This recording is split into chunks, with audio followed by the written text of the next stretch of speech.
And we are at 9 o'clock. All right. Okay. So I'll open this meeting for November 15th, 2022 for the Board of Supervisors and call it to order. As customary, we'll conduct a moment of silence. And did either of you have one? And if not, I have one.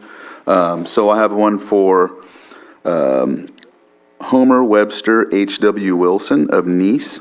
He was born in November 18th, 1928 and passed on October 25th, 2022. Homer was a sergeant and a veteran of the Korean War. He was in the field artillery, and he attained 3 Bronze Stars. He also worked for 38 years in civil service for the state and the federal government. He leaves behind his son, Levert, his great-grandson, Byron, and 3 brothers, Audrey Wilson, Glenn Webster, and Jonathan. 2 sisters, Octavia Smith and Evelyn Wilson, son-in-law, 2 son-in-laws, and 2 brothers-in-law. And so we'll definitely miss Homer. It's always unfortunate when we lose these veterans from Korean and World War II, because that's a sign that our seniors and elders from the good old days are that wealth of knowledge and wealth of wisdom is leaving. So just wanted to highlight that.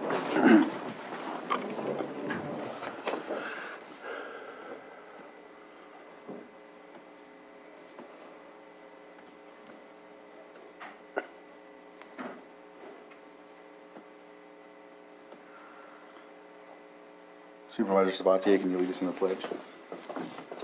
Ready? Begin.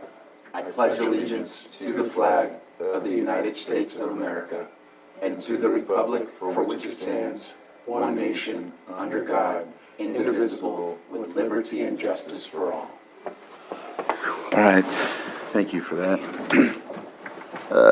Item 4, consideration of extra items not appearing on the posted agenda. Do we have any? No? All right. Number 5, approval of the consent agenda. Consent agenda items are commonly non-controversial. However, they can be pulled for further discussion, and they can be pulled either by the Board of Supervisors or anyone from the public. So we'll go ahead and open it up to the board. Are there any that need to be pulled? And I know it's 5.2 and 5.9 so far. Are there any others that need to be pulled aside from that? No. Okay. With that, we'll go ahead and open it up to the public and see if there is any. And there's a hand up in the chambers. Should I get over there? Yes, please.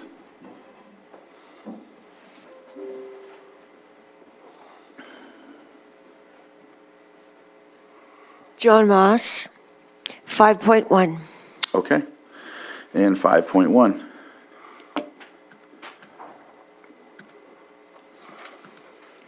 And I'm going to look back in Zoom and see if there's any others hands up. I don't see any. So I will bring it back to the board for further action on the consent. Sir? Oh, that's public input. That'll come up in a little bit. So, okay. So with that, I'll bring it back to the board for action. Mr. Chair, I move to approve items 5.3 through 5.8 and 5.10 through 5.11.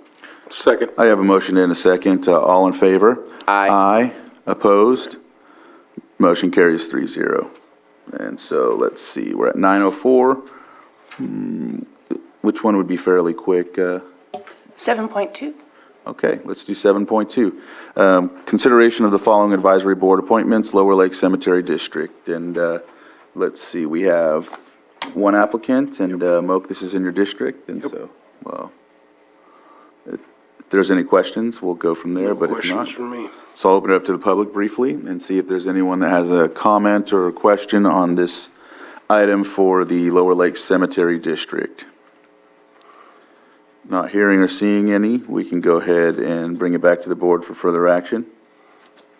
Mr. Chair, I move to appoint Mahia Wilhelm to the Lower Lake Cemetery District. Second. So I have a motion and a second. All in favor? Aye. Aye. Opposed, and motion carries. So we are at 9:05. Let's see here. Yeah, sorry.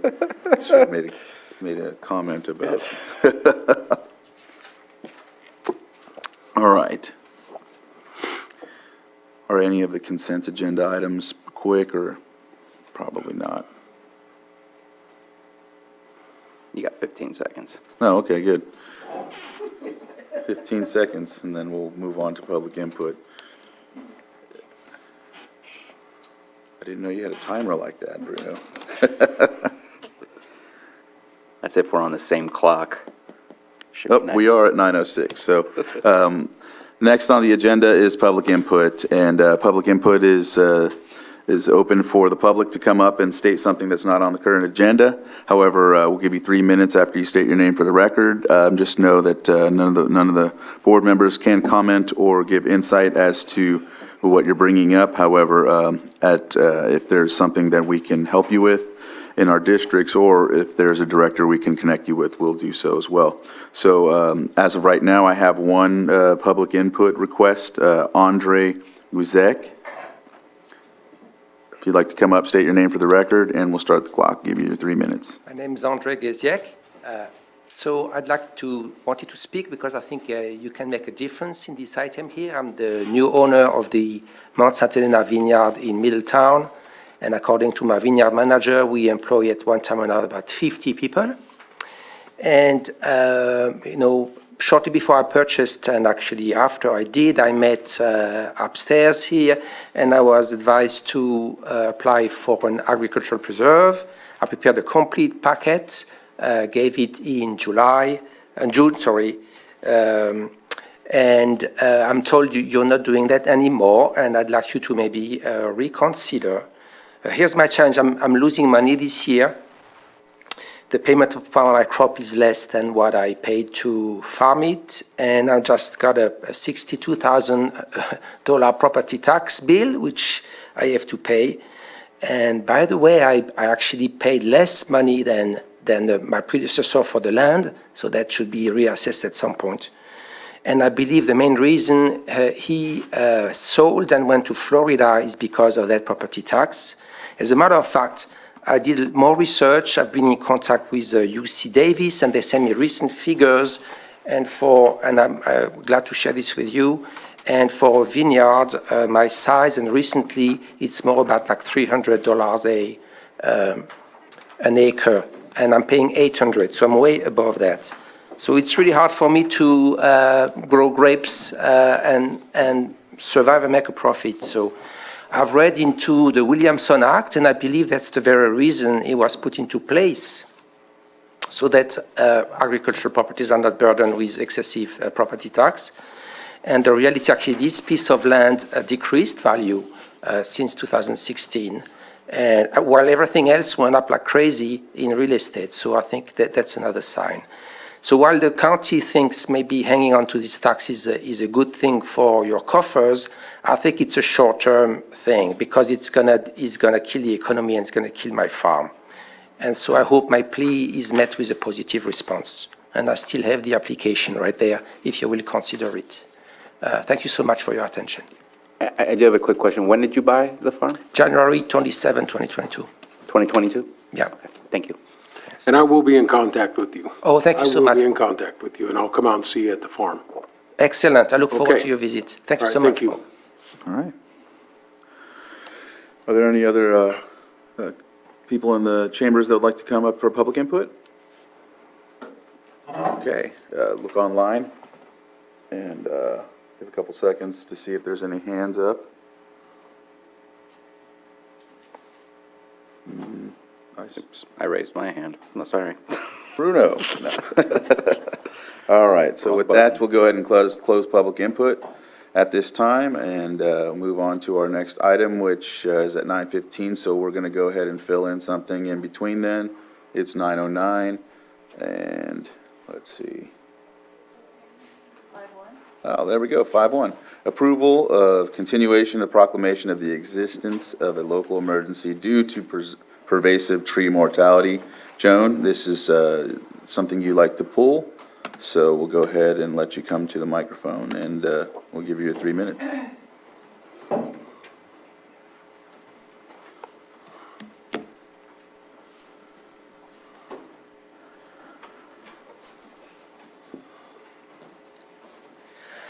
As you know, I'm concerned about trees. And since Supervisor Pyska is not present and she's been going to all the meetings, maybe we should wait until she's present. She can answer my questions. Last week, I invited her to read an article I had written about the latest hearing, about the latest day at the Supervisors. And she had an interesting statement that I wanted to ask her about publicly. It was that the funds that you talked about for 5.8 were being reimbursed, and that they were part of an Office of Emergency grant that was already present. And I didn't know about that. I didn't hear it during the meeting, and I don't think it's fair to ask her about this publicly. And I also want to say that the public, I believe, needs to know about trees instead of just passing a proclamation in the consent agenda. I think we need to all be aware of what the whereases say and what they mean and what it means for us as communities who have already complained about the PG&E vegetation management activity that is going on. Thank you. We're getting confused, and we need direction. Thank you. Thank you, Joan. I'd like this to be a member of the public agenda, and I'd like people to be able to stand up and speak to the issue and know what it means. Thank you. Thank you. Anyone else from the public? Did you want to comment, Supervisor Simon? You know, today is just a formality. If I'm not wrong, and I can be corrected here, is that it needs to be continued. Right. On a basis. So today, we do need to act on it to continue it. And obviously, this is, just like when it was explaining it was passed, is for the opportunity for us to bring funding to the county to work on the pervasive tree mortality issues that we are having. It's very clear to the public that it is going on. All you got to do is drive from Lower Lake to Lakeport and look at the mountains. So we'll continue this at this point. Joan, hopefully you can get the answers that you want, but we'll continue moving forward with this. Right. And I think, too, I know in the last meeting, Joan, you were invited to the Cobb Area Council where they discussed this very frequently. So I encourage you to attend that as well, but we'll go from there. At this time, I'll go ahead and see if there's anyone else from the public that would like to speak on this item. And if not, we'll bring it back to the board for action. Supervisor Sabatier? Sometimes you just need to repeat. The tree mortality issue is based on a natural disaster with drought, and the PG&E issue is based on human action, not drought. And so this is all about trees that are dying on a natural way because of our drought and because of the change in the climate that we're experiencing. And so this is only to continue the emergency based on suggestions from the state that access to funding in order to help us with the drought-stricken trees. This would help us obtain some of the funds, and we already approved some of the steps taken in order to get to those points. Joan, I already closed public input, so. The public information says that it's more than just the drought. Joan. It's the Valley Fire. This is new information that's coming to us. Thank you. Thank you. All right, so if there's nothing else, we'll go ahead and Supervisor Simon, Now, I'm ready to move forward. let's go. Mr. Chair, I'd like to make a motion to approve the continuation of proclamation of the existence of a local emergency due to pervasive tree mortality. Second. I have a motion and a second. All in favor? Aye. Aye. Opposed? Motion carries. So we're at 9:14. Our first item is at 9:15. Yep, but we're at 9:15. So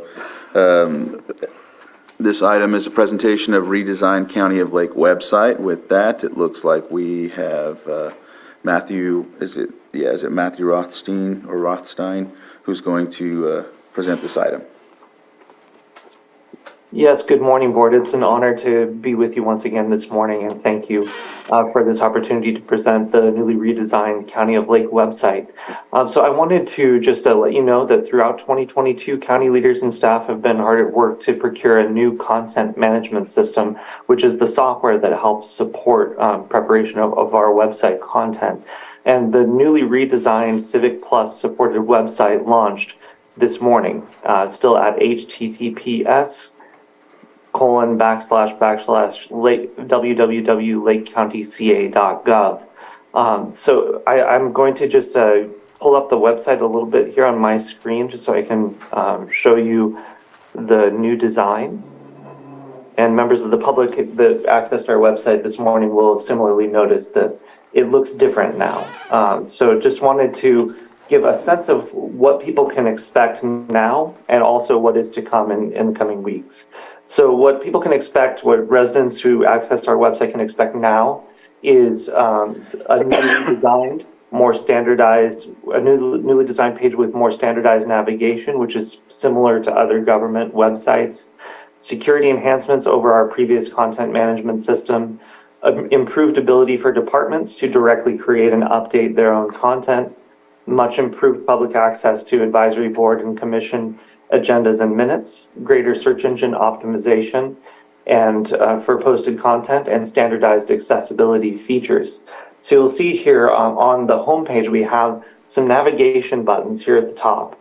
Our agendas and minutes, and this agendas and minutes button goes to a new agendas and minutes center, which includes the board agendas for all of our advisory boards, and also links to the Board of Supervisors agendas can be posted here as well.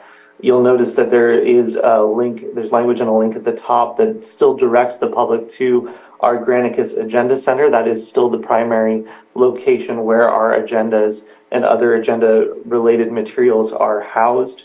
But the Agenda Center does provide one easy place where people can go to find links to any of the advisory board and other committee meetings that are posted in the Agenda Center, whereas those were in different pages in some ways on the website previously. So that access is much easier at this point. So I wanted to, before we go much further, I wanted to also point out that many of the banner images, and I'm sorry, it's taking some time to load, many of the banner images that are used behind the top menus and things, the really elegant pictures of Lake County were captured by Karen Pavone, and we were grateful to have contracted with her to use these images in our redesign. And also wanted to highlight that our information technology director, Shane French, has really been central throughout the procurement and redesign process, and wanted to express appreciation that each step he's worked with people to ensure that the needed actions were well understood and tasks were manageably paced. And we know and expect that with any time you have a major redesign project with a website, when that information cuts over, so to speak, there are some links that need to be adjusted. There's content that needs to be updated that was updated since that cutover date where the content was automatically brought over. So there will be some adjustments that are coming in the coming weeks, and that's actually the reason that Shane is not doing this presentation today himself. Shane is currently hard at work, doing fixes to the web pages. So that process will be ongoing for some time. But Director French's tremendous work and leadership to date really should be appreciated and recognized, and I'm really grateful to Shane for that. Department heads and staff that are responsible for uploading content were also called on to conduct thorough review of their pages, and as a result, we've culled down, in part with the partnership of our Civic Plus contractors, culled down the number of pages, and you'll also notice that on the upper navigation section here under departments, we have, this is now kind of a more standardized navigation that you'll see with many government websites, where you can go straight to departments and other county functions and access it from that top menu functionality. So department heads and staff have been helping with that culling process, but it is still ongoing. But we do again want to recognize that all of the work to date, which is, not necessarily a regular part of some of the department heads and staff's workload, has been considerable. We want to thank them for their very noteworthy efforts so far and look forward to partnering with them in the coming days and weeks to make our web content even better. And also, I'd be remiss to not mention the great contributions to the design elements of the web page from Chair Crandall, Supervisor Sabatier, our County Administrative Officer Susan Parker, and Assistant County Administrative Officer Stephen Carter, who all provided invaluable input as we went through the redesign process. So again, the website is now live in the redesigned Civic Plus supported format. There will be, continued changes to the website in the coming days and weeks, and I imagine we'll probably come back and provide some updates as that process unfolds. But we're just really excited for this newly redesigned site to be live, for people to have the opportunity to see the design work that's been ongoing. And it is, much easier with this content management system than our previous solution for departments and staff to update content. So we'll see, more current, more refreshed content on our webpage as we can expect that moving forward. So just want to, again, thank everyone that's been involved to this date, and thank you, board members, for the opportunity to present this morning. Supervisor Sabatier? I'm wondering if Mr. Rothstein can scroll down a little bit more just to show at least the rest of the front page, because I think, number one, the news updates are definitely a good thing to highlight. That's now front and center rather than having to scroll down as we had to do before. That way, any new information we want to directly get to the public as quickly as possible is always going to be seen right away. And then further on down, you have the calendar of events, both for events and for meetings, again, easily accessible rather than having to click around and find it. One of the key task was trying to reduce the number of clicks in order to get to your final destination on the website. Obviously, having a website that was that had a certain age, and in the internet, things age quickly. We are now a little bit more up to date with what's expected of website navigation, and do appreciate the work that went into this. I think it looks a whole lot better than it did. I'm sure there's going to be some kinks to iron out because there's so many different pages to review and look over, but I know every department had a point person that did look over each department's site, and looking forward to using this and hearing back from the public about it. And also, of course, Mr. Rothstein didn't mention this because it's himself, but thank you to Matthew as well for his addition to it. I know that we all provided feedback, and I would say that your feedback, Mr. Rothstein, was more lengthy than most others. Thank you very much. No, thank you again, Mr. Rothstein. The biggest thing is that there's been a lot of concern in the county about our website, and we've been telling them it's coming, and there's going to be an enhancement to it, and here it is. And so thanks again. Thank you to the IT department and the folks involved with enhancing this. So yeah, any other comments from the board? All right, open it up to the public if there's anyone that wants to comment on this presentation. Not seeing any, so I'll look on Zoom. I don't see any hands up either, so I'll bring it back to the board. And this is a presentation, so Supervisor Simon? Yeah, just one comment. If we're asked about questions from the public, it has changed. Someone's been on there for 30 years, and they're like, hey, you guys changed the website. Who do we send? Where do we send them to? Do we send it to Shane or admin office, or if someone has a question? Yeah, well, it would likely depend on the nature of the question. If somebody is trying to access a service, then the departments that have been responsible for those services will still be responsible to make sure that they are accessible via our web pages, and will also want to be aware of any issues that people are encountering. So that would be my recommendation, is that if a member of the public can identify the department that they would be seeking a service from, for example, then to still follow through in the normal way of contacting that department. And if you have any question as to who may be responsible for an area of the webpage, you're more than welcome to contact our office, absolutely, the administrative office. Okay, thank you. All right. All right, with that, we'll go ahead and close this item. Thank you again, and we'll go ahead and move on from there. Thank you. All right. 9:25, so we still have 5 minutes for the other recommendations, Susan? The two items, 5.2 and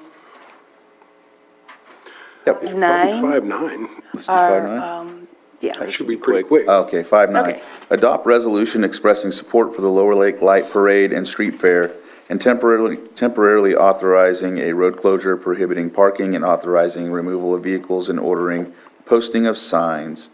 And I think, let's see, if Scott, do we need Scott for this?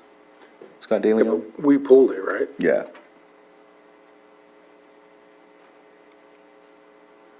So what did we pull it for? Oh, there's Scott. There is a corrected version of the Oh, okay. resolution. Director DeLeon, I see you on. I didn't, just wanted to make sure and see if you had anything to add to this or, No, we modified the resolution, corrected a couple of things, and we just have a corrected version down there for you. okay.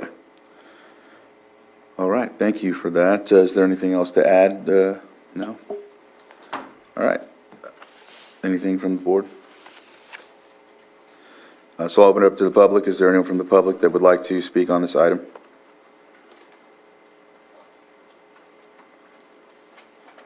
Not seeing any, I'll bring it back to the board for action. Okay, I'd like to offer the resolution. Resolution has been offered. Okay, Supervisor Simon, Yes. Supervisor Sabatier, Aye. and Supervisor Crandall. Aye. Thank you. All right, resolution is passed. So we'll move on to 5 point. And Just clarification on that, I guess. I want to make sure I get it. Anita, do I need to add in corrected in my motion? Apologize, Mr. Oh, Chair. no I should have worries, asked that. no It appears the one that's in front of us is the corrected version, so I think you're Because I fine, got sir. two on here. I got, oh, you're right, there is two. there's two. There's the Oh. Lower Lake Lights Parade, and then the bottom one says Lower Lake Lights Parade 2022 Corrected, corrected. So I didn't really. For clarity's sake, you may want to amend just that is the corrected Do we have to version. reopen it? Do I have to rescind my motion? And I think you can just correct it and revote. Mr. Chair, I'd like to add, I'd like to offer the corrected resolution. All right. The corrected resolution has been offered. Johanna? Supervisor Simon, Yes. Supervisor Sabatier. Aye. And Supervisor Crandall. Aye. All right, Supervisor Sabatier. And just real quick, sorry for not speaking earlier, I do want to thank Director DeLeon. There were some things on there that I was reading and just didn't quite make sense to me as to where the cutoff was for intersections, and I wasn't sure if it was, because things have changed ever since the Redwood Credit Union has shown up over there. The parades used to start right on Lake Street, on Main Street, and go down Main Street, and now it takes a whole different format. So I was reading things that I wasn't unsure about, and it looks like things got changed, and I appreciated Mr. DeLeon. All right. So that item will close. We'll move on to 5.2. Adopt resolution amending resolution number 2022-119, establishing position allocations for fiscal year 2022 and 2023. Budget unit number 1012, Administrative Office, and CAO Parker. Yes, I will actually defer to Supervisor Sabatier since he had some questions and concerns related to this item, which I think can be easily remedied. And Pam Samick, HR Director, is also available for any questions or comments. Thank you very much.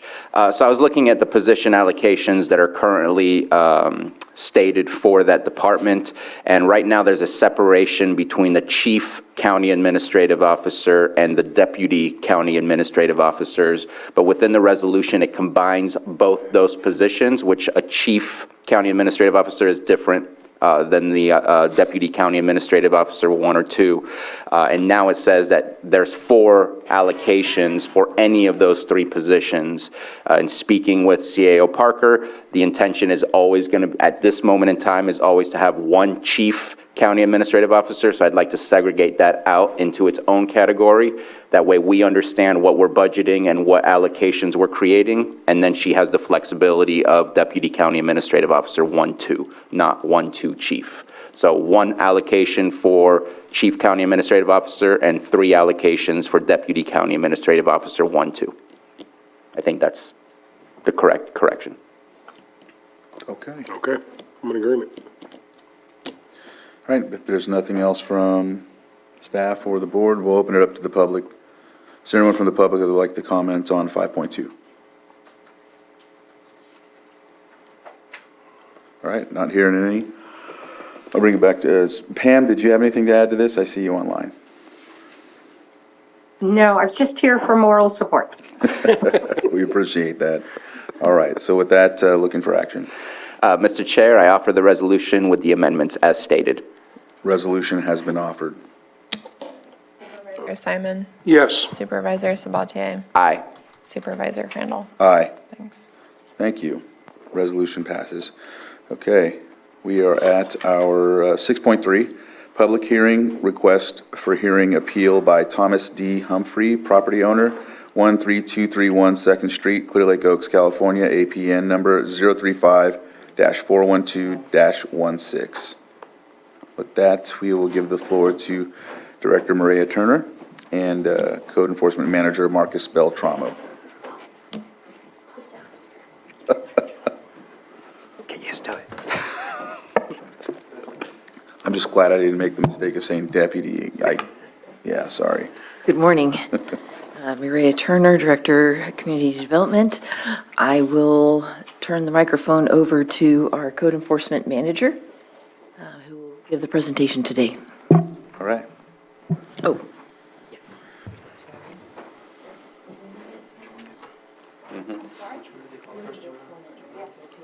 Right. After we get sworn in. Thank you for remembering that.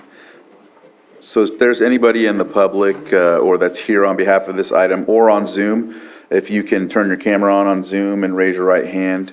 That way, when Johanna conducts the swear-in, we can move forward from there. With your right hand raised, do you solemnly swear that the testimony you're about to give will be the truth, the whole truth, and nothing but the truth? Yes, I do. Thank you. Is there anyone here on behalf of this item? Yes, I'm Thomas Humphrey. You got to swear. You guys swear in. If you're going to make comments on this item? Yeah, we will. Okay. I'm not sure how this works. Oh, it's okay. So just stand and raise your right hand, and Johanna will conduct the roll call. All right. Do you solemnly swear that the testimony you're about to give will be the truth, the whole truth, and nothing but the truth? I do. Thank you. All right. Thank you.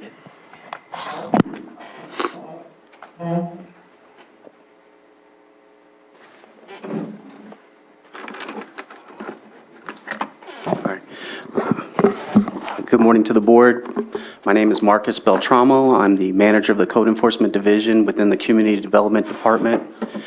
Today, we're here in regards to a request for a hearing made in regards to a notice of nuisance in order to abate and a notice of violation regarding the property at 13231 Second Street in Clear Lake Oaks. Just for the record, we do have the code enforcement officer who was assigned and handled the matter directly. Officer Christopher Collins in the room in case he needs to testify to any photos or any statements or admissions made to him, or if you need more specific or direct information, he can provide some clarity based upon his recollection. Pursuant to the Lake County Code, after a notice of nuisance is issued, the property owners or an interested party has the right to request a hearing, or better known as an appeal. In this matter, Thomas Humphrey, the property owner, requested an appeal regard to a notice of nuisance, order to abate, and a notice of violation that was issued for the property 13231 Second Street in Clear Lake Oaks. As part of due process, we did provide a hearing notice and gave him constructive notice that there will be a hearing on today's date. It was provided within the statutory framework required. The hearing request was received from Thomas Humphrey. Just for the record, I'll read the reason provided. Mr. Humphrey states in his hearing request form, "I am a hobbyist who participates and puts on events at Lakeport Speedway. I also support as many as 10 others who live in Lake County who participate in events at Lakeport Speedway. I've been participating at the Speedway for over 20 years from this property. I am not a nuisance. I have provided entertainment for the residents of Lake County for over 20 years." As always, we'd like to give context and provide further information regarding the property. The property is owned by two people according to county records. Thomas D. Humphrey has 50% ownership. Deborah Humphrey has 50% ownership. It is zoned as an R1 single-family residential property. There is a single-family dwelling located on the property. Here you can see a Google image. If you could see right in here, this is the property in question. And here's a closer version of that property. This property right here we'll be speaking about later, so please do not conflate the two. The property that we're interested in is this one right here with the home on it. So a notice of nuisance in order to abate and a notice of violation were issued against the property. Our officers cited violations in Chapter 13 for garbage, rubbish, refuse, or waste matter, abandoned, dismantled, wrecked, or inoperable vehicles or parts thereof on the property, outdoor storage not maintained in compliance with Chapter 21, the zoning ordinance, outdoor storage of materials on a parcel less than 1 acre that exceed the 100 square foot aggregate area that's allowed, and also storage not properly screened from public view or from neighboring properties, and also storage that was kept in the required front setback. So usually it's about 25 feet in from the property line, 45 feet from the center of the street. So here are the photos taken of the property 13231 2nd Street. You can see our notices were posted in a conspicuous place for the property owner or the occupant to see or recognize the notices. And as you can see on the left photo, this is in the front yard area. There's miscellaneous items, material, machinery, equipment that's been stored in public view within the front setback for more than 30 days. So we would consider this to be storage on a permanent basis, not a temporary basis. The picture on the left, there's more storage. You can see on the right there, on the picture on the right, you can see wood and other materials being stored out in the front area that's open for public view, and it's been there for some time, what we would consider a permanent basis. Again, on the left, you can see miscellaneous items scattered throughout. On the right, you can see equipment, boards. Again, this is all in the front yard area. Staff recommends the board uphold the notice of nuisance in order to abate and direct the property owner to voluntarily abate the existing violations within a certain time made certain as determined by the board. If compliance is not obtained by the responsible party, we're requesting the board to direct staff to move forward with the nuisance abatement procedures. And I just want to add some clarification here. Our processes are to serve 2 notices. This is the first notice that has been appealed, so we do have further concerns given that this is in the roadmap task force area. And I think I do need to say for that record, these properties is in the roadmap task force area. As soon as we see a violation, we try to get the ball rolling and put those notices on there to get these properties cleaned up as soon as possible. We do have concerns there may be further issues located in the back of the property, and we will be pursuing that with the property owner to inspect those issues and determine the full extent and scope so that when we prepare our second notice, we can have all the full information so that way if we do have to abate it, we understand the extent and scope and the issues that will need to be abated. At this time, that concludes my presentation for this property. All right. Any questions from the board? I'd like to hear from him. No? Sir, would you like to come up and? Yeah. All right. To the podium? Yes, yeah. Yeah, basically, do I state my name? Or Yes, please state your name. Yeah. Thomas Humphrey. All right. Yeah, I've been here for 20 years participating at the racetrack. I'll admit I do need to do some cleanup. It's 20 years worth of stuff. I did the motorsports show at the fair this year on Saturday. I have a letter of support from the fair board that I can email you. It's on my phone, so I'm not really sure how to get that to you. I've also, the second property that we're talking about, which we'll get to though, that one I've kind of cleaned up the front. I can clean up, but I'm always going to be in violation as long as I'm participating at that track at the level that I am. And the fair board wants me to actually take on more of a role with the motorsports entertainment on Friday and Saturday, which they plan on me doing this year. But I will not be able to do that under these, unless we can figure out some kind of a compromise or some way for me to do that. I have obtained a commercial storage yard now that's costing me a lot of money. This is a hobby for me. For me to do the fair this year probably personally cost me and my son about $5,000 to do it. And I've been doing it for years. I have a lot of fans. I feel obligated to the people of the county now to continue as much as I can. But Marcus personally has made it clear to me that he's not happy with what I do. And basically, if I'm going to get shut down, I'm going to get shut down. I'd like to continue. The problem with the commercial yard that I have is I can't keep anything valuable there. And he's right, behind the fence, I have motors, I have transmissions, I have rear ends, I have sheet metal. I support a lot of different levels at that track. Bombers, there's different classes. I'm that guy, And I mean, if I could find a situation where I could live, work, that would probably be ideal. Or it's not work, it's a hobby. But like I said, unfortunately, I can't keep anything valuable at that yard. It will be stolen or vandalized, and that's just life, I think, in today's world. So I'm not really sure how we can fix this. If ever since Marcus started with code enforcement, he comes by. He's told me on many occasions that he doesn't like what I do and has no interest in the shark car or anything to that matter. I run the shark car at the boat races. Is the biggest thing that I do personally. But I support about 10 other boat race cars, as well as other bombers and other divisions, at that track. I have a question. Yeah. You said it's a hobby. Is this something you do full time though, even though? Well, yeah, I mean, every moment I get, basically, yeah. Okay. Yeah. You're just asking.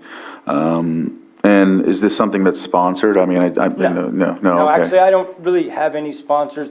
At one point, Robinson's Rancheria wanted to kind of sponsor me, but I like to stay independent, and that's just the way I like to do things.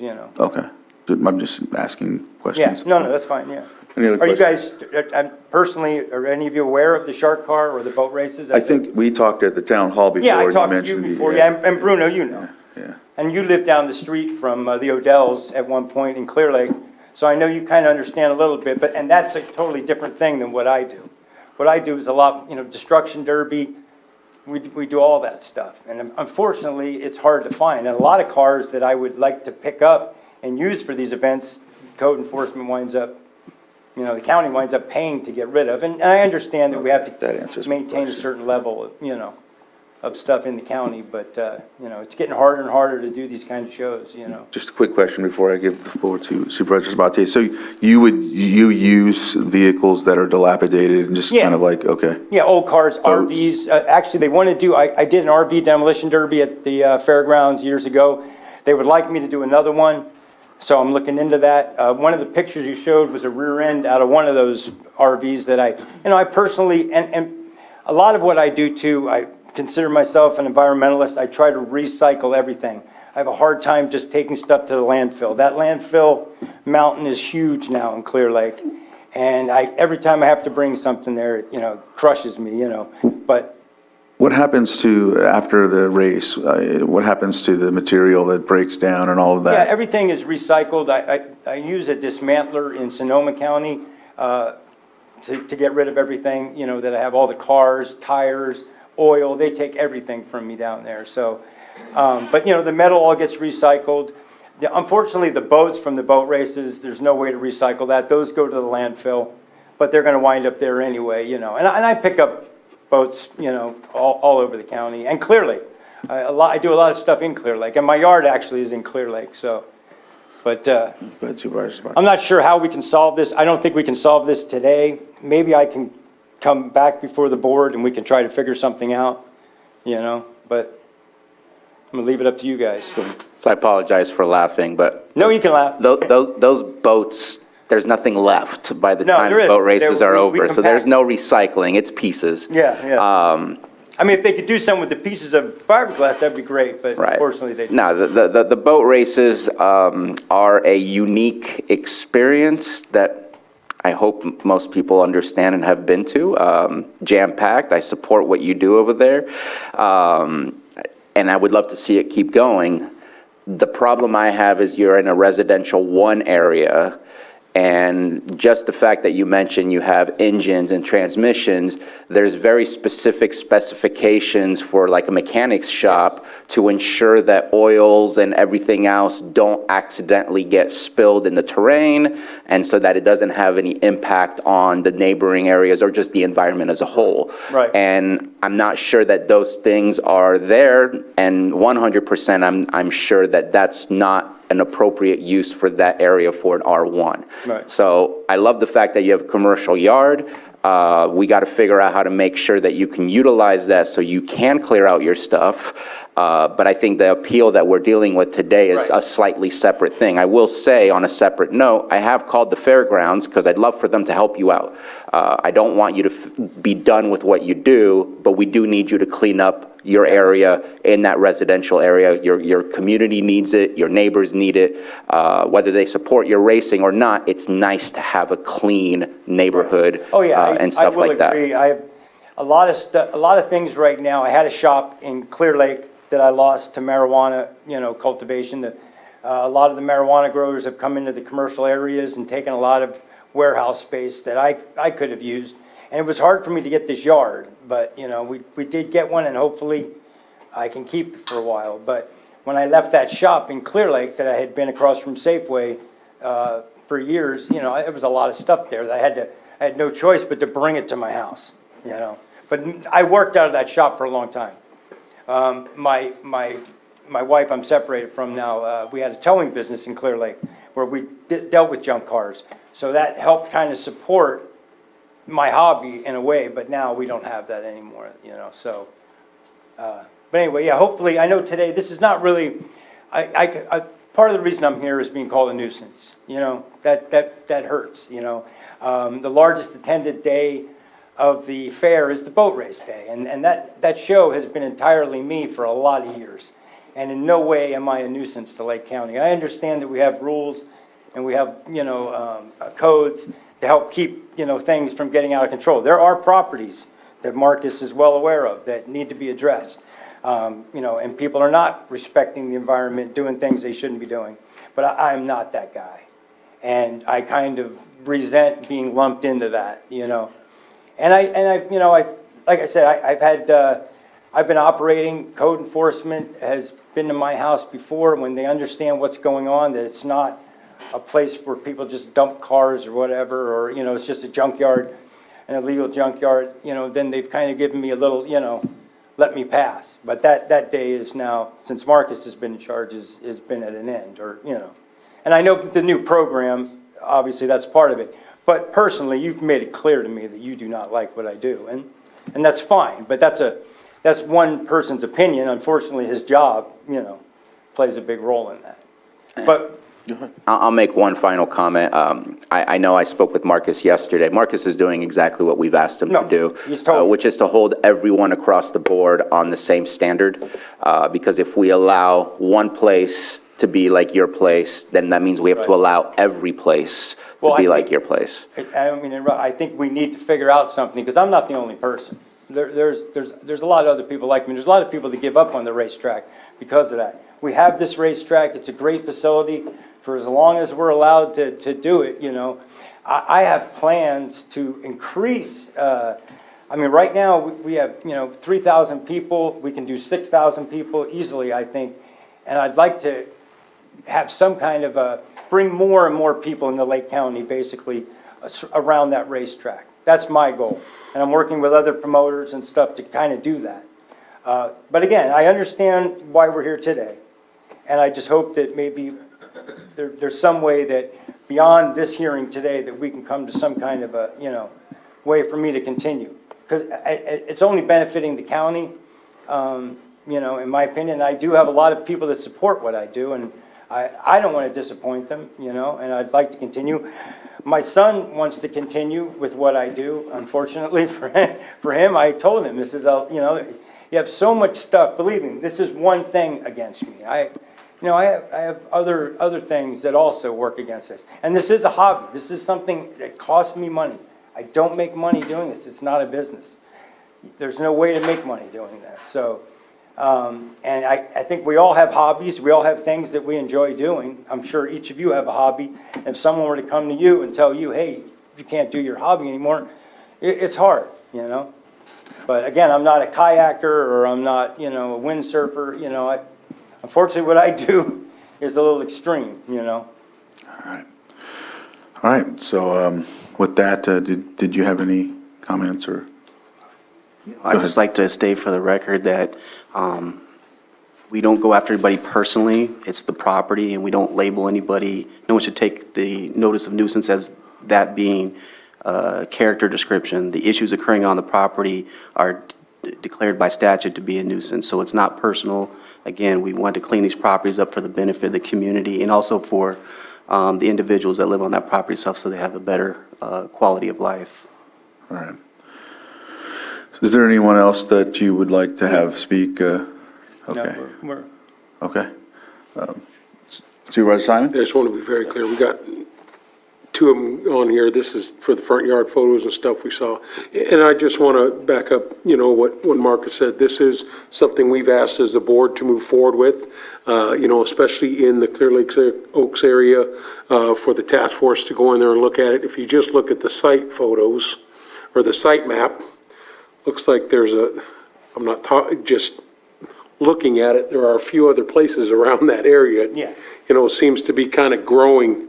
It may not just be because your spot's there, but it looks like there's other spots around it too. So I think we're in the right area. I agree. The nuisance word is just for the property, not for the individual. We've all been to the boat races. They are very unique, you know, to Lake County. It's really cool. I think everyone should see it that lives here, take their kids. The shark car is a big part of that. So, Thank you. You know, you know, I've seen it, but, you know, there's those lines drawn on, you know, areas where it can be done. Hopefully that yard you found in Clear Lake will help you continue doing it, but we do have to address these issues today with the two properties we're going to talk about, starting with this one. So Thank you. just want to make that very clear. Oh, yeah, no, I It's not on you, and if you feel like that, I hope it changes after today, even after any of the decisions that we make. So is there anyone else in the chambers that'd like to speak on this? All right. I'll look online. I don't see anyone. I don't think anyone's sworn in, so I'll go ahead and No hands. no hands and close that part of it, public input, and come back to the board.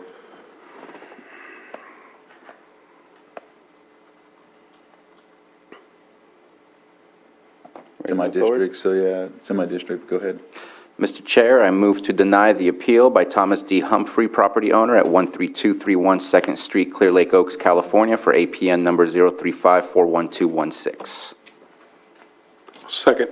So I have a motion and a second. All in favor? Aye. Aye. Opposed? Supervisor I Sabatier? think there were some questions that you were asking us about timeline. Well, in the past, the board has granted a period of time to correct the issue. That's why I stated in my presentation that we will go, our process is to issue a second notice and to understand the full extent and the scope of what's occurring on the full property, the entire property. You know, we do have every confidence that Mr. Humphrey will be a good citizen and look to abate those issues, but right now there are still some concerns in the backyard area.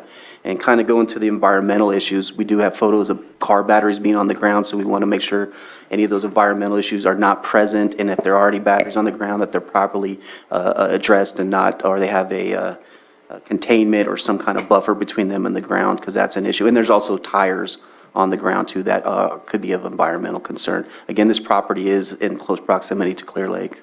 Did you want to readdress your motion? I have a question on, typically, we get appeals upon assessment or appeals upon fines or things like that. Here, we're in the early stages. What would be your natural timeline that you would have if this was not appealed? So the correction period for the notices that we're discussing here today have expired, so our next process would be to issue a new notice of notice of nuisance in order to abate, which would give them another 30 days to correct the issues. But we need to also hopefully we can speak to Mr. Humphrey. He'll give us consent to inspect the full property. If not, then we have to go the inspection warrant route. I'm not prepared to issue that notice till we understand the full extent, because again, time is of the essence. We want to capture these things and make sure we have a bulletproof notice, so that way, if we do have to abate, everything's captured and it's done properly. All right, 1 second, I'm gonna, Ms. Grant? Yeah, I just wanted to state, I'm not sure about what action's being discussed about getting a warrant and going on further. There may be additional violations, but those aren't the subject of the hearing that's in front of your board today. And the board is making an order today that relates to just these. So I can tell you that historically, your board normally allows a 30-day time frame unless your board finds that there are issues that require a more immediate response from the property owner. And simply, when you've denied the appeal, which this is essentially a request for a hearing on the issue of the abatement, and by denying it, you're confirming and affirming the notice of abatement, and you can defer enforcement of that order for a 30-day period or a period of your board's determination. Do that. To allow the property owner to take the appropriate action as to the property. But it would only go as to what's before your board today. Any new findings would be a new A whole notice new of violation. process, because due process is quite particular. So if I could, I will have Go ahead. the current violations cleaned up. There's actually there's 4 properties involved here. 2 have already been cleaned up. There's a third vacant lot that we will have done in 30 days. If that, I'd like more time if I could. As But far as right now, we're only speaking about this specific all right. one with the house Well, my on it. house right there, the batteries, there were no batteries on the ground at that house, at my house. The lot next door, the second one we're here today about, there's where the batteries were, I believe. Do you have pictures of the batteries I on the? do have pictures. But we'll get to the, We'll get to the We next gotta one. take care of Yeah. this one Let's- first. No, I know, but at 13231, you have pictures of batteries on the ground. You don't, do you? I believe they were pictures on the, so the junk is There's not. conflated almost, where it's kind of becoming one mass. So if it's So- not this property, it would be the We'll just neighboring focus on- property. Well, let me Okay. just say this, tires, batteries, anything that's of concern have already been dealt with, or if not, will be dealt with in 30 days. Okay. Just so you know Thank that. you. Bruno knows, I mean, I've cleaned up other properties in Clear Lake. I mean, I Sir, will. okay, Okay. okay. And so, Ms. Grant? I should have added, and I apologize, your board has also used a substantial compliance determination if after 30 days the department determines substantial compliance. The flexibility is all with your board as to how you want to fashion the order you make today. All right. Did you want, go ahead, Supervisor. I'd like to ask you, Chair, what your thoughts are on what you would like for timelines. If we ask to continue with just a normal 30-day timeline, if you'd like to extend that, or if you'd like to look at Giving more time? if there's significant progress, that more time can be, I'm looking towards you, since it's in your district, as to what you think would be the best to Well, I think what advise. Ms. Grant had mentioned about, in the realm of this being a hearing request for an appeal, giving that specific time possibly to Mr. Humphrey? Yeah, Mr. Humphreys, and possibly giving him a little more, like if there is evidence of the property being taken care of, giving a little more time. I would be fine with that. In the code, if they do make substantial progress, we do have the discretion to give them 30 more days, so that is something that's stated in the code. Okay. But I'm fine with that. All right. So 30 days, if there's significant progress, 30 more. additional time? Right. Okay. That's what I heard from Ms. Grant when she was explaining it. So do we need to do a new motion on that? Yes. So I will amend my motion to deny the appeal. Is that okay too? Okay. I saw you moving, so I stopped. Good job. I amend my motion to deny the appeal by Thomas D. Humphrey, property owner 13231 2nd Street, Clear Lake Oaks, California, for APN number 035-41216, and request a 30-day notice to complete the abatement. If significant progress has been made, that it is up to the discretion of the code enforcement officer to add additional days. Right. Second. I have a motion and a second. All in favor? Aye. Opposed, and motion carries. All right. With that, we will move on to our 6.4, public hearing request for hearing appeal by Thomas D. Humphrey for 13221. Yeah, 2nd Street, Clear Lake Oaks, California, APN number 035-412-15, and I'll give the floor to Community Development Director. Oh, and then we do a swear-in. Yeah, we do another swear-in formalities. Ms. Grant? Actually, since all parties have been sworn in for the prior case, your board can just simply make a statement that they remain under oath. Oh, okay. All right, so we'll make a statement that parties involved have already made a swear-in, so we'll go ahead and move forward with this, and since it's done prior to this. Go ahead. All right. If I can ask you to share the screen. You have it up on the overhead, but it's not on Zoom. I might need a little help with that. If you can click on Zoom on the bottom. I'll let the expert handle it.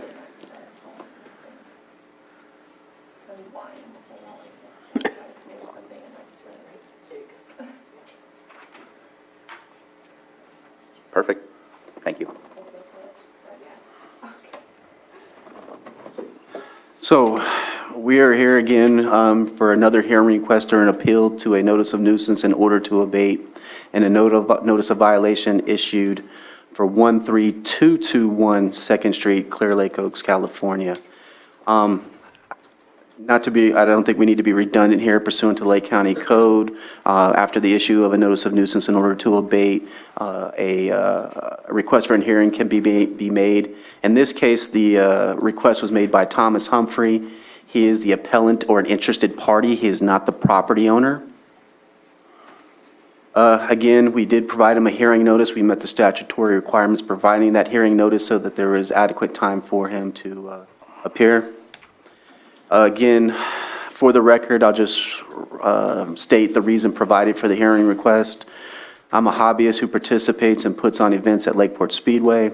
I also support as many as 10 others who live in Lake County who participate in events at Lake County or Lakeport Speedway. I have been participating at the Speedway for over 20 years from this property. I am not a nuisance. I've provided entertainment for the residents of Lake County for over 20 years.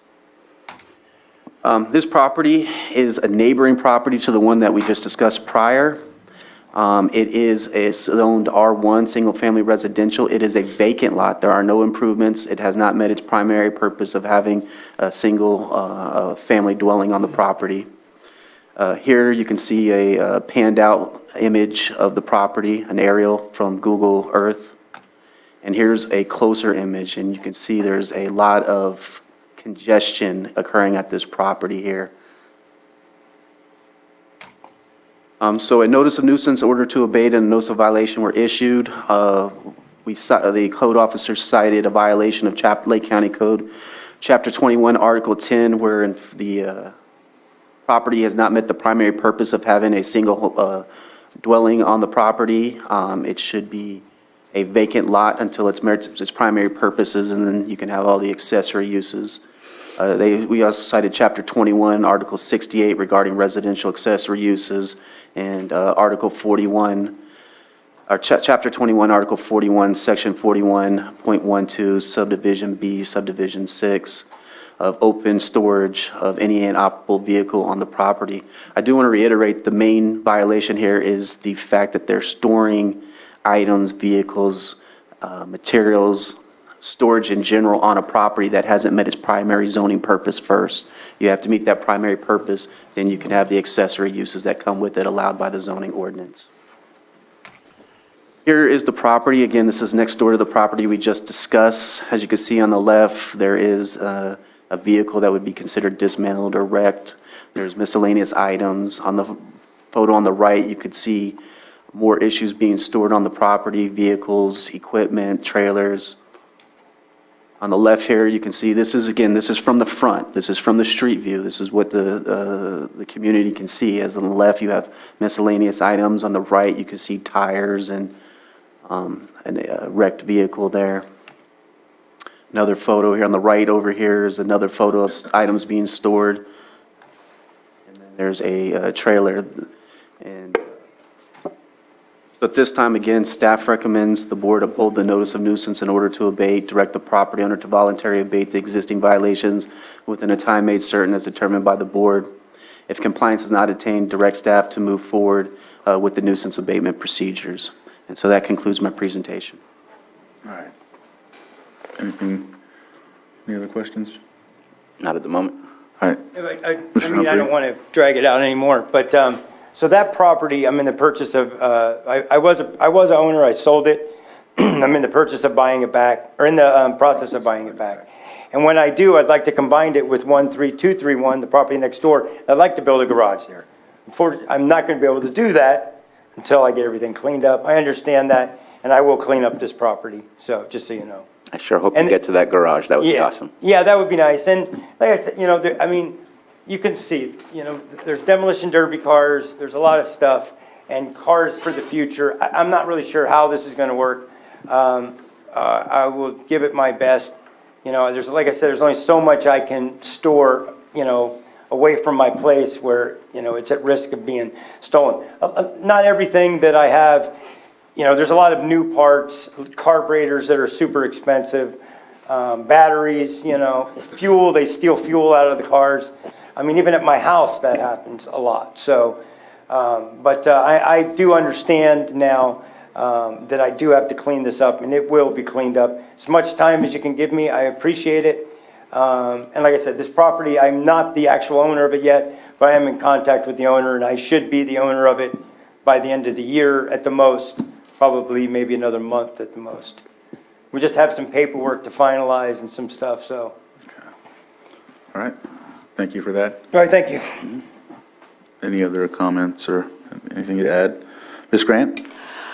Just a couple of things. So the notice, the individuals who have appealed aren't the property owners, but staff can attest to the fact that the actual property owner was duly given notice. We sent a notice based on our information with county records, so we did mail the notice of nuisance order to abate, notice of violation to the information available with county records, and then the hearing request also references the property owners that are reflected on title. Okay, that's good. The only other thing I would point out that there's a reference to a violation of section 2110.1. And 10.1 states the purpose to establish areas for individual residential dwelling units at relatively low densities where the traditional neighborhood character of single-family units prevail. That's the purpose of the regulation. It's not the purpose of the property owner. So I'm not real clear on how the property owner has violated an ordinance section that just speaks to the reason it exists. So your board may want to consider that one may not be applicable as you move forward to take action on the notice of nuisance in order to abate. Oh, the 2110, okay. So, Supervisor Sabatier? am I then understanding that section 41.12B6 is basically the violation that you were stating that violates the fact that there's no primary use? Well, And so that would cover that by leaving that? so 10.1, that's usually the site, the code that we cite as the primary purpose for the property, for individual residential dwellings on the property. So my understanding of the zoning ordinance is you have to meet that prong or that purpose first, then you get the storage, the accessory. And so if you haven't met that purpose, then you cannot have accessory or storage on the property. Storage is an accessory, subordinate, or secondary use. If there's a better way to cite these violations, obviously we'll get with county council and seek that guidance and make sure we get the proper, but, Okay. And what I just want to make sure is you're stating that the issue is storage. storage by not. And 41.12 covers that, correct? Well, again, 41.12 cannot happen until you have a dwelling on But it. that's the violation. 10.1 is kind of saying you're in violation for not having a house.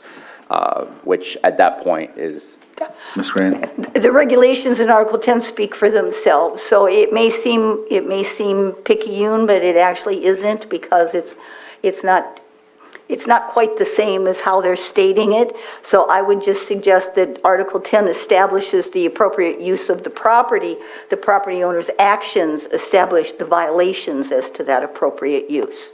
You see what I mean? Yes. Yeah. Okay. And so I think we closed public input, and if there's any other comments from the board, or? no.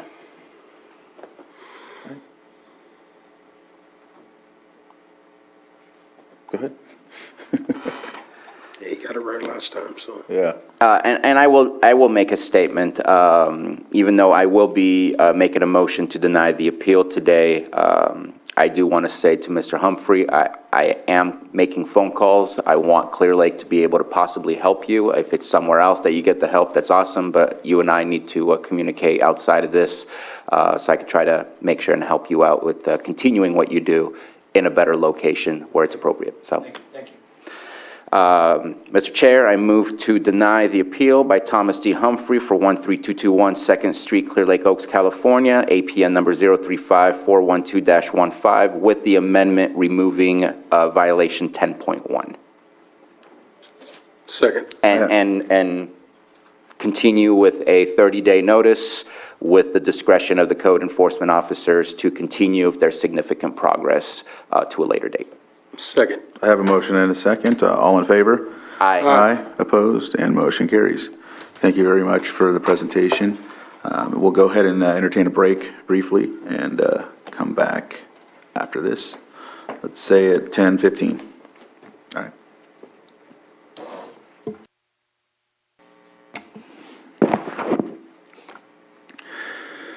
Okay, welcome back. Looks like we're covered on our timed items.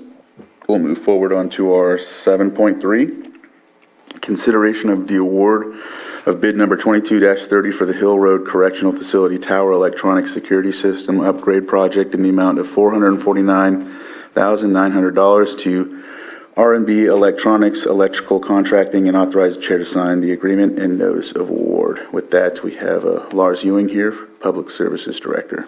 Good morning, Board. As was stated, what is up for the Board's consideration is the award of this the project. The project is, in summary, is an electronic security systems upgrade for the tower at the jail. It includes a variety of different components, the majority of which are security electronics, as is stated in the project title. It also includes associated cabinetry, which I wanted to point that out specifically because that is a local workforce component of this, in case there were any questions that arose from that, because the agenda did identify a local workforce participation component of this. So we received one bid, which was under the estimated cost for the project. So hopefully the board would approve this, so we can move forward. The estimated time for the project, they have 90 days to complete the project, and there's no reason that we're aware of that they should extend beyond that. I believe Captain Taylor is on, or at least I hope he is, if you have any questions operationally, but I can certainly answer any questions as it relates to the solicitation of the project. All right. Any questions from the board? Actually, Go ahead. my one question was just answered as far as timelines, because all I saw was that they had to sign within 10 days of our approval, but I didn't see what the timeline for the project is, so I appreciate that. And I know I reached out to you asking for the other bids, and now that I'm rereading, it was 3 people that showed up at the pre-bid, but only 1 bid that was submitted, so I had that number 3 stuck in my head, so I appreciate the clarification as well. You bet. I see Norm Taylor's online. I don't know if you wanted to add to this.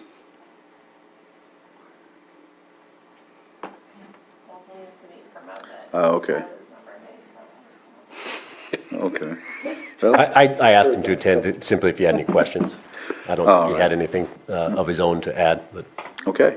I'll open it up to the public just in case. In the meantime, is there anybody from the public like to speak on this item? I don't see anyone over in the Zoom. We'll bring it back to the board for action.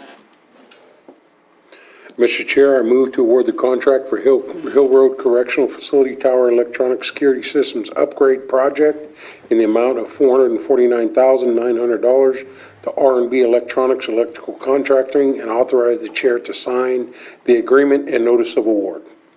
Second. I have a motion and a second. All in favor? Aye. Aye. Opposed? Motion carries. Thank You, you. Lars. All right.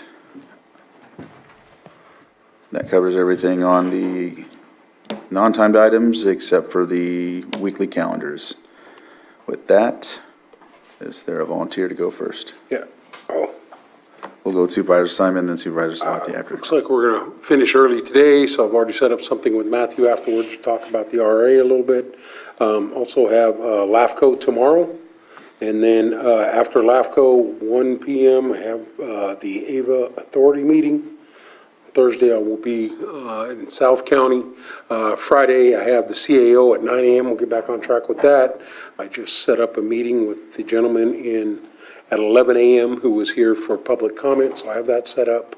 And, we'll move right into the weekend. Obviously, coming into the holiday next week, but we do have the RRA meeting on the 21st, the CMAT reporting committee meeting, and then back here on the 22nd. All right. Supervisor Sabatier. Looks like I got a LAFCO meeting on tomorrow with Supervisor Simon as well as the AVA. We'll be hanging out tomorrow. First 5 commission also, I will be there since Supervisor Green is out of the county.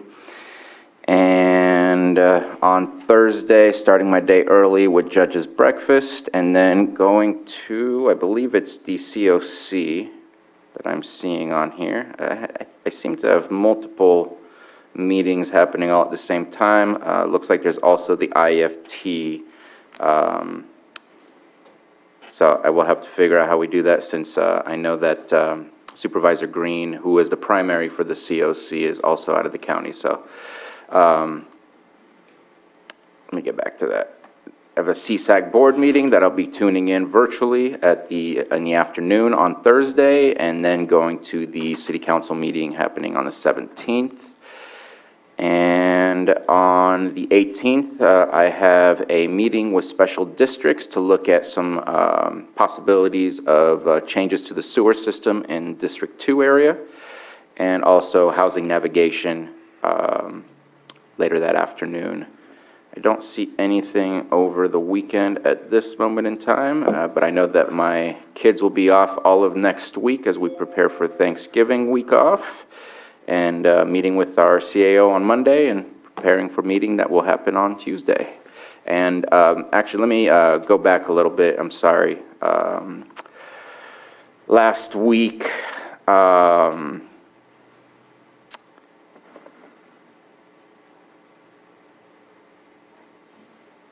not much to update on. I know we had a Clean Water Act meeting that I was able to get into while I was still driving and in transit. I know that there's some greater efforts in making sure that our stormwater that goes into our lake is as clean as possible. That's the basic work behind the Clean Water Act program. We did talk about a little bit something that's been spoken about in the Solid Waste Task Force that also has to deal with this, which is how to deal with the illegal dumps and the hazardous materials that sometimes we find in illegal dumps. So that conversation kind of crossed over into the Clean Water Act program. And I know that there is some work being done on bringing back to the board something about illegal dumping, and we'll see what that ordinance or what that policy looks like as it gets put together. Also, the PEG board meeting occurred last night in this chamber. I've been selected as the chair for that board, and based on our conversations that we had during our budget hearings, next week, I hope that we will be able to bring back an agreement and consider something between the county and PEG, and you'll see that when it pops up on the agenda. But I've been working on that over the past month between admin, and I also want to thank Ms. Grant for reviewing it, not specifically for PEG, but in preparation for it to pop up for the county to have to review it. So that worked out well, and I appreciate all the help that I received, and excited about that conversation coming up next week. So that's what's been going on. All right. So I'll update on a couple things last week. I had a RCRC Cannabis Ad Hoc Committee last week where we finalized some verbiage and language for the legislation recommendations for RCRC to assist the rural counties in regards to cannabis, and we'll be submitting those this year. And big focus is illicit cannabis and seeking funding in that area to ensure all counties in the rural area can benefit from those. The other thing I think I'll mention is the Veterans Day event was a really successful event. Also did the Avenue of Flags on Friday at Upper Lake. That went pretty good too. I think another highlight I'll mention, I got an email Friday from I think it's the EPA. I've been appointed as the U.S. Environmental Protection Agency's Farm, Ranch, and Rural Communities Committee. The term beginning, actually, I think today is the deadline to turn it in, and I turned in the document accepting. I'm a representative for local government and tribal communities on the committee, and so I think that's going to be a plus to help, and I think that I'll be reaching out to other counties. RCRC had helped me with the application and encouraging me to do so, so it's going to be a plus. So we'll see how that goes, and reading the bylaws and all of that to get ready for it. I think the first meeting will be in January, so they'll do an announcement pretty soon showing that it was selected. Let's see. Tomorrow I have, the Worth meeting tomorrow. Thursday is, I will be doing Firescape. I think Frank Abley's putting that on over at Robinson Rancheria to discuss, fire in the community and different things of that nature. They're also going to have presentations in regard to that. So it's a workshop. The Board of Trustees for the Law Library, I'll have that as well. And then LATH in the evening. Friday, I'll be on a couple calls with RCRC in regards to a pre-meeting that we're looking to have here with the county to talk about economic development ventures and whatnot, or assistance from that. Monday, CAO meeting with Susan Parker, and then back here on Tuesday for a supervisors meeting. I think that covers everything. We will go ahead and look at closed session from here. Closed session, item 8.1, conference with legal counsel, existing litigation pursuant to Government Code Section 5456.9D1, City of Clear Lake versus County of Lake et al. And with that, we'll go into closed session. Thank you very much. All right. Was there any action to be taken out of closed session? Yes, Mr. Chair.